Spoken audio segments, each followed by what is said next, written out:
आज के समाज में इतने गधे हैं कि मैं आपको क्या ही बोलूं। 20,000 का इनकम है और 1 लाख का फोन लेकर घूमते हैं। 50,000 का इनकम है तो 10 लाख की गाड़ी पर घूमते हैं। ये क्या है? मतलब दिखावटी की हद पार कर देते हैं। अरे भाई, ये सारी चीजें खरीदना, आईफोन लेकर घूमना, बड़ी गाड़ियों में घूमना कौन मना कर रहा है? लेकिन उससे पहले अपनी इनकम तो बढ़ा ले। 20,000 का इनकम है और 1 लाख का फोन लेकर घूम रहे हैं। अमीर लोग जो खर्चा करते हैं उनके पास मल्टीपल एसेट्स होते हैं जो उनको लगातार पैसे कमा कर देती है। वो आज करोड़ों भी खर्चा कर दे तो कोई फर्क नहीं पड़ता दोस्त। अभी जो मैं आपको बताऊंगा उसे जिंदगी भर याद रखना। अगर आप किसी चीज को 3 बार नहीं खरीद सकते हो तो आप उस चीज को मत खरीदना। मेरा तो यही रूल है। इसके बारे में आपका क्या ओपिनियन है? कमेंट करके जरूर बताना।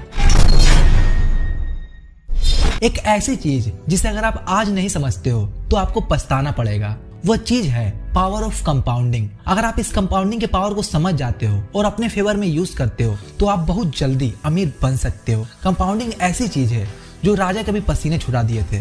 जब राजा ने एक आदमी को बोला कि मांगो, क्या मांगना चाहते हो, तो उस आदमी ने कहा कि शतरंज में जितने खाने होते हैं उतने दिनों तक मुझे पैसे डबल करके दे देना बस। यानी पहले दिन 1 रुपए तो दूसरे दिन 2 रुपए और तीसरे दिन 4। शतरंज में टोटल 64 खाने होते हैं तो 31 खाने तक पहुंचते पहुंचते राजा का पूरा महाकोष खाली हो गया। मरवाड़ी इतने अमीर क्यों होते हैं? आपने अक्सर देखा होगा कि ये जो मरवाड़ी हैं वो काफी अमीर होते हैं। लेकिन ऐसा क्यों? क्योंकि वह शुरू से ही अपने बच्चों के दिमाग में डालते हैं पैसो, धंधो, व्यापार, दुकान, मकान। एक बार एक मरवाड़ी का बच्चा अपने पिता से बोलता है कि पापा, हमें दुकान में एक स्टाफ रखना चाहिए।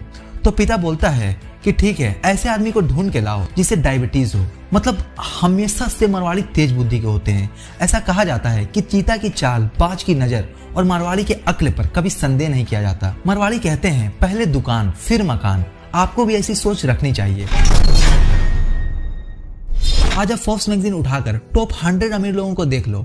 इन 100 लोगों में आपको कोई बॉलीवुड या हॉलीवुड सेलिब्रिटी, फुटबॉलर या क्रिकेटर नहीं दिखेगा। आपको या तो बिजनेसमैन दिखेंगे या तो इन्वेस्टर। तो इससे यह साबित होता है कि अगर आपको बहुत सारे पैसे कमाने हैं तो आपको या तो बिजनेसमैन बनना होगा या तो इन्वेस्टर। बिजनेस में आपको कई दिक्कत आ सकती है, पैसे नहीं है, एक्सपीरियंस नहीं है, टीम नहीं है, फैमिली मना कर रही है। लेकिन इन्वेस्टिंग में आपको क्या दिक्कत है? आप 500 रुपए से भी शुरू कर सकते हो। इन्वेस्टिंग में बस आपको नॉलेज की जरूरत होगी जो आपको ग्रोथ वेक चैनल से मिलती रहेगी।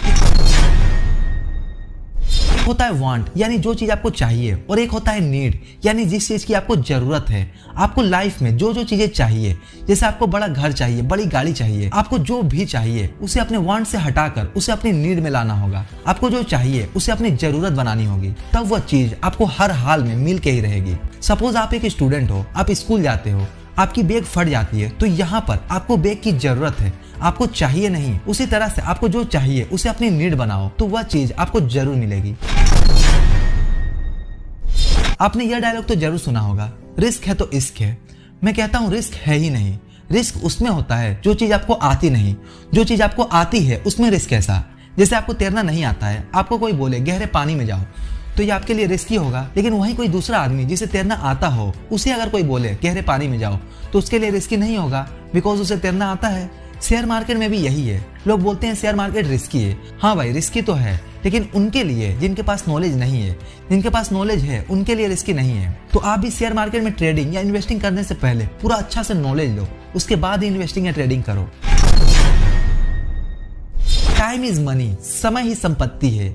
आज आप किसी नॉर्मल आदमी से उसका पैसा या समय मांगोगे तो वो आपको अपना समय दे देगा, लेकिन पैसा नहीं। वहीं अगर आप किसी सक्सेसफुल या अमीर आदमी से पैसे मांगोगे तो वो आपको पैसा भले दे दे, लेकिन वो अपना समय कभी नहीं देगा, क्योंकि वह जानते हैं कि समय पैसा से ज्यादा कीमती है। एक बार पैसा चला गया तो उसे फिर से कमाया जा सकता है, लेकिन अगर एक बार समय चला गया तो उसे दोबारा नहीं कमाया जा सकता। इसलिए आप अपने समय को बर्बाद मत करो, या जो आपको समय मिला है उसमें नई नई चीजों को सीखो, नई नई चीजों के बारे में जानो। मान लो आप अपना फोन चला रहे होते हो, तभी आपके फोन में किसी लड़की का मैसेज आता है, या फिर मैसेज आता है your account has been credited. तो आपको कौन से मैसेज में ज्यादा खुशी होगी? आप मुझे कमेंट करके बताना, बी ऑनेस्ट। ये जो मैसेज है ना, your account has been credited, इसकी जो खुशी है वो गर्लफ्रेंड के मैसेज पर भी नहीं मिलती। आप मानो या ना मानो, इसकी खुशी नेक्स्ट लेवल होती है। लेकिन ये जो फील है, ये जो खुशी है, ऐसे ही नहीं मिलती। इसके लिए काफी मेहनत करनी पड़ती है। काफी मेहनत के बाद ये फीलिंग मिलती है। तो रोज दिल से और ईमानदारी से मेहनत करो ताकि आप भी इस गुड फीलिंग को एक्सपीरियंस कर सको। वॉरेन बफेट एक ग्रेट इन्वेस्टर तो है ही, लेकिन इसके साथ साथ इनके मार्केटिंग स्ट्रेटेजी का भी जवाब नहीं। आपको वो इंसिडेंट तो याद ही होगा जब क्रिस्टियानो रोनाल्डो ने कोक की बोतल को हटाकर पानी का बोतल वहां पर रख दिया था, जिससे कोका कोला का मार्केट कैपिटलाइजेशन 4 बिलियन तक गिर गया। लेकिन उसके बाद वॉरेन बफेट ने ऑन कैमरा सोशल मीडिया पर कोक पीने लगे, कोक पीते हुए कई बार दिखाई दिए, जिससे कोका कोला का एक बढ़िया मार्केटिंग हो गई। वॉरेन बफेट का एक बड़ा इन्वेस्टमेंट इसी कंपनी में है। इस मार्केटिंग के बाद वॉरेन बफेट का लॉस रिकवर हो गया। क्यों स्टॉक मार्केट में सिर्फ 5% लोग ही पैसे कमा पाते हैं और बाकी के 95% लोग लॉस खाते हैं? इसका सबसे बड़ा रीजन यह है कि लोगों को रातों रात अमीर बनना है। लोग इसे कुबेर का खजाना समझते हैं कि हाथ ढुकाया पैसे निकाल लिया। वो इस माइंडसेट से स्टॉक मार्केट में आते हैं, जिस वजह से वो स्टॉक मार्केट में लॉस खाते हैं। देखो, किसी भी चीज को बढ़ने में समय लगता है, फिर चाहे वो पैसा हो, पेड़ हो या कोई बच्चा। जैसे आज आप कोई पेड़ लगाते हो तो आज ही आपको वो फल थोड़ी देने लगेगा, उसमें समय लगेगा।